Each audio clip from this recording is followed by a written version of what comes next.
Hello, Abundant Life.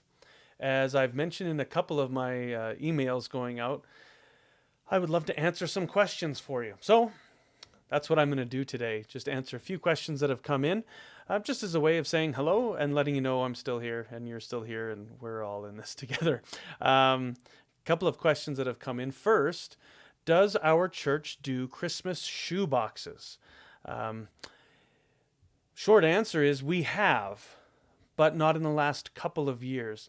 It's something I think we probably should revisit. There are great reasons for doing shoeboxes, and I've heard some reasons for not doing shoeboxes. So there's something that we can look at together, and we as a leadership team will look at that in the next couple of months to say, is this something that we want to be participating in again? We'd value your input, and we'd love to hear from you in that. So let us know what you think. Second question came through. Has Abundant Life Church ever changed denominations or gone to a different Baptist chapter? As Abundant Life Church, the answer is no. Most of you will know that we became a church, we became Abundant Life Church after we merged two different churches together, Bethel Baptist Church and Wild Rose Christian Church. Bethel Baptist Church was part of a largely independent group called the Gospel Missionary Alliance, the GMA.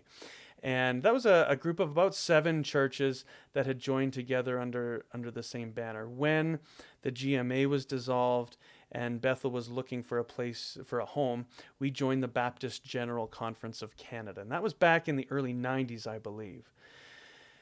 Wild Rose Christian Church, the other church that Bethel merged with, was a BGC, Baptist General Conference Church, from the outset. So when the two of them came together, we were both under the same denominational heading, and we've stayed there ever since.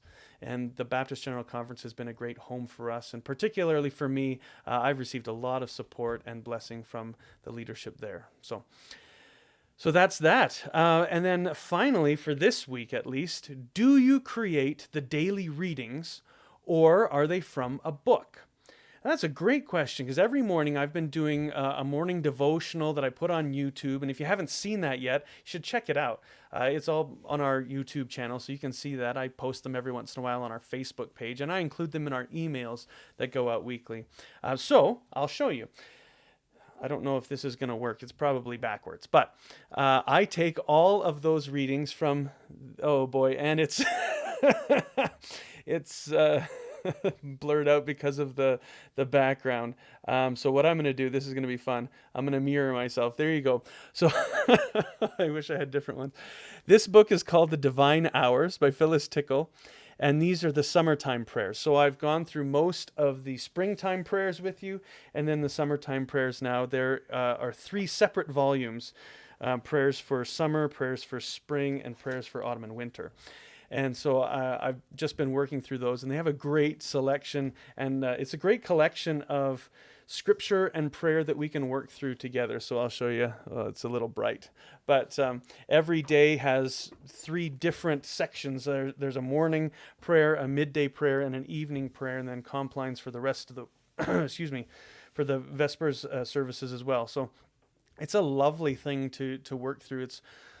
It's actually what I do personally as one of my prayer practices, and it's been really enriching to my prayer life and draw me closer to Christ through scripture and through prayer. So I encourage you, if you're interested, you can get those from your favorite bookstore, online bookstore. You can take a look at mine if you'd like to borrow one. Don't borrow the summertime one, because that's the one I'm doing every day. So that would throw me off a little bit. And speaking of throwing off, I'm just going to mirror myself again. Isn't that fun? We can go back and forth and back and forth. It's the marvel of technology. We could put us all over the place, and everybody would get dizzy.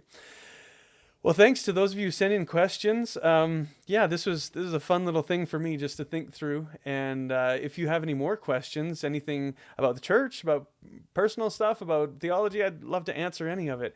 You can email me right at my email address that comes out every Wednesday and Friday. You should have that. And I'd love to hear from you. If you have more questions and you don't have my email address, just throw some in the comments below, and I will answer as many as I can.